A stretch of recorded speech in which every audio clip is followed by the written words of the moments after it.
Are you a high school senior? Yeah, you. If so, you're probably working on, or at least thinking about your college applications. So now let's go to the second question. Do you know where you want to apply? If yes, great job. But if not, don't worry. A lot of high school seniors approach me about developing a good college list. So in this video, I want to use my personal experiences to share with you guys how to develop a good college list. Hello everyone, and welcome to my channel. My name is Tarun, and I'm a second-year biology major at Texas A&M. In this video, I want to share with you guys the first step of college applications, developing a good college list. College applications are brutal, to say the least, which is why it's important to make the process as smooth as possible. One way in which you can make it smooth is by developing a good college list before you start your applications. Because one of the worst things you can do is start applying to schools without any rhyme or reason. When you start doing that, you apply to schools that you don't really have any connection with, and so automatically the quality of your application goes down. You're just wasting time and money applying to schools that you really don't care about, which is why I really value this first step of developing a college list, even if it takes more time than you anticipated. In order to develop a college list, you need to consider two questions. Question number one. This is perhaps the most common question I get from high school seniors, just because there are a wide variety of answers available. For example, I know students who only apply to one school early decision because they know they really want to go to that school. And on the other hand, I know students who apply to as many as 15 or 20 schools because they want to maximize their scholarship offers and really weigh all the different college offers that they have. So which one is right for you? There are a lot of factors you have to consider. First, how much time are you willing to spend on college applications? Let me tell you this right now, college applications can take hundreds, if not thousands of hours. You have to focus on your main essay, your supplemental essays, doing research for your colleges, asking for teacher recommendations, doing interviews if possible, and the list goes on and on. So if you anticipate yourself being very busy your senior year, I don't recommend applying to too many colleges. However, if you're willing to do all this work, then I definitely recommend applying to as many colleges as you can. Additionally, cost is a very important factor in deciding how many schools you want to apply to. College applications can get very expensive. You have to pay to take the SAT and the ACT and AP exams, and then you have to pay to send in those scores. You have to pay to send in applications to schools. You may also have to consider travel costs if you have to go do an interview or just want to visit the campus. So college applications can cost thousands of dollars. I want to make a video in the future highlighting my expenses for college because I think it's a very informative video for you guys. So definitely be on the lookout for that. For some people, cost isn't a very important factor, but I know for others, it is a very big deal. So definitely keep in mind costs when deciding how many schools you want to apply to. So what is the verdict? From my experience, I recommend applying to 7 to 10 colleges. This is a good sweet spot because when you apply to less than 7, then you run into the risk of not even getting into any of the schools you applied to. And also, you don't get to compare the different offers you get from different schools. On the other hand, if you apply to more than 10, you start putting in too much work and the quality of your application begins to go down. You start thinking about reusing supplements for certain schools. And then automatically the quality of your application goes down because your application just isn't personable to that college. So how many schools did I apply to? I applied to 13, which looking back was a little bit more than I wanted to. The reason why I applied to 13 was because cost wasn't a big factor for me, and I had a lot of time on my hands to fill out college applications. I had really good academic stats, so I wanted to compare all the different scholarship offers I could possibly receive. But looking back, I definitely would have probably applied to only 8 or 10, just because 13 was so much work. And another issue that I got into for applying to 13 schools is that I started reusing supplements from different schools, and then the college application quality began to suffer, which really hurt my admission chances for certain schools. So I don't recommend applying to 13. Let's get into the second question. This is a more difficult question to answer, just because there are a lot of personal factors you have to consider when deciding which schools you want to apply to. Does cost matter? Does location or name brand matter? Do you like small schools or large schools? Do you want to stay close to home or go as far away as possible? Do you want to go to a school that all your friends are going to? Or do you want to go to a school and start new relationships? These are all personal factors that you have to consider when deciding which school you want to apply to. One thing I will say though, don't get too caught up in the name value or the ranking of the school. Ranking can definitely be a big factor in deciding which school you want to go to, but don't let that be your only factor. I know many kids who have this dream of going into Harvard or Stanford, but they don't really have any reason for going to these schools besides the fact that they're some of the top ranked universities in the nation. If Harvard and Stanford are schools that you want to go to because of the programs that they offer, then by all means go ahead and apply. But don't apply to these schools just because they're highly ranked, because then your application will suffer because you don't have real reasons for going to that school besides ranking. And if college admissions officers find out that the only reason you're applying to their school is because of ranking,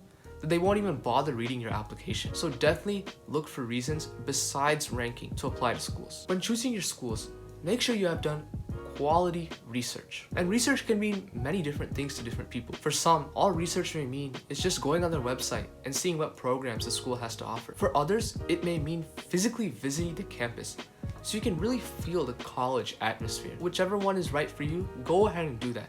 But just make sure you have good research. And research should entail many different things. The SAT score, the ACT scores that are required, which classes are required, the tuition, the location, when are the applications due, how much financial aid they give. These are all factors that you have to consider when doing your research. Additionally, do not get too caught up in applying to reach schools and safety schools. I definitely agree that you should apply to schools that you know you have a better chance of getting into, and apply to schools that may be out of your league but you have a chance of getting into. Don't get too methodical with this approach and start saying, I want to apply to 3 safety schools, 3 moderate schools, and 3 reach schools. Just apply to schools that you know you will benefit from. And if that means applying to more reach schools than safety schools, then by all means go do it.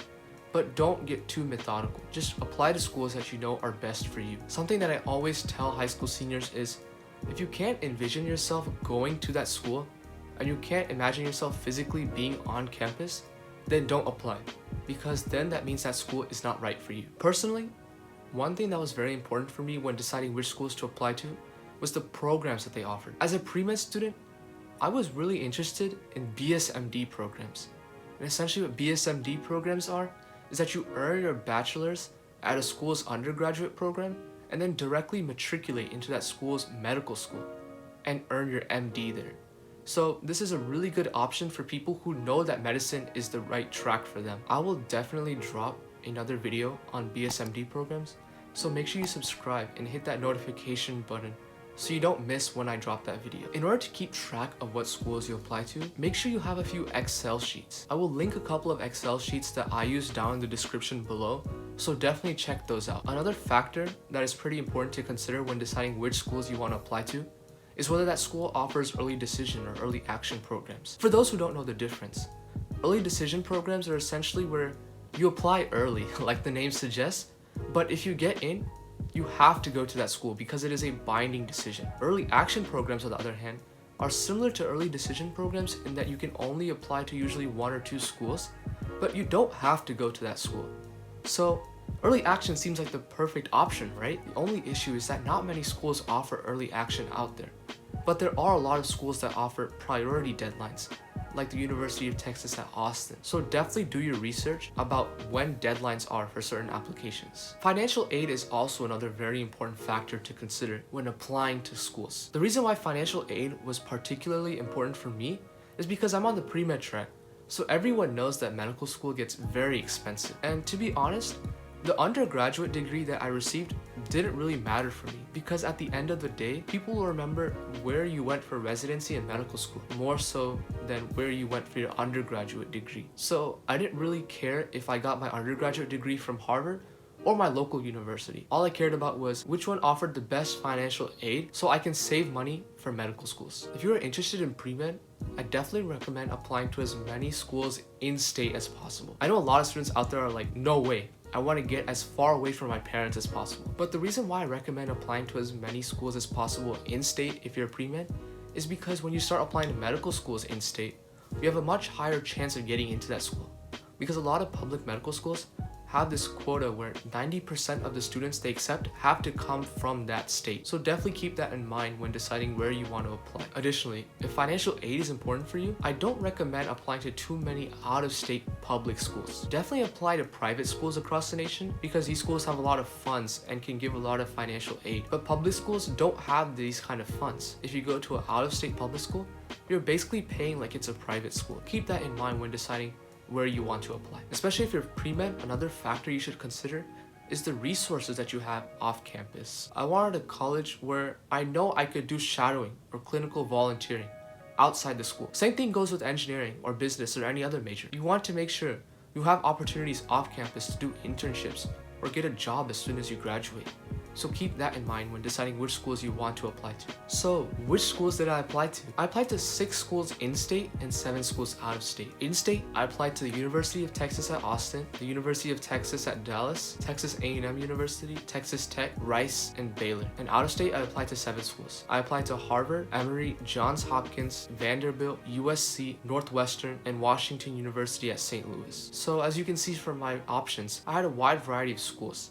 And most of the out-of-state schools I applied to, in fact all the out-of-state schools I applied to, were private schools because I knew they would offer better financial aid than applying to out-of-state public schools. Whatever you decide, make sure you can really envision yourself going to that school. You should have legitimate reasons for picking that school, like financial aid, or programs offered, or resources off campus. So definitely do your research beforehand when developing your college list. If that means applying to 5 schools or 20 schools, it doesn't matter. All that matters is you should not regret picking the school that you choose, because all the schools that you apply to should be schools that make you happy. That's all that matters. So there you have it.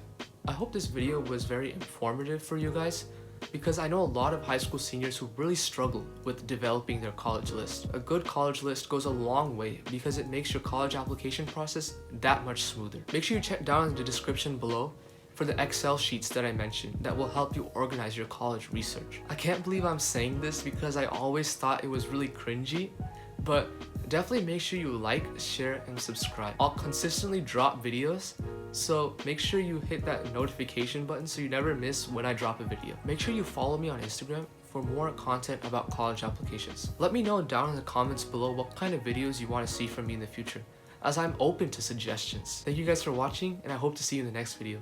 Peace.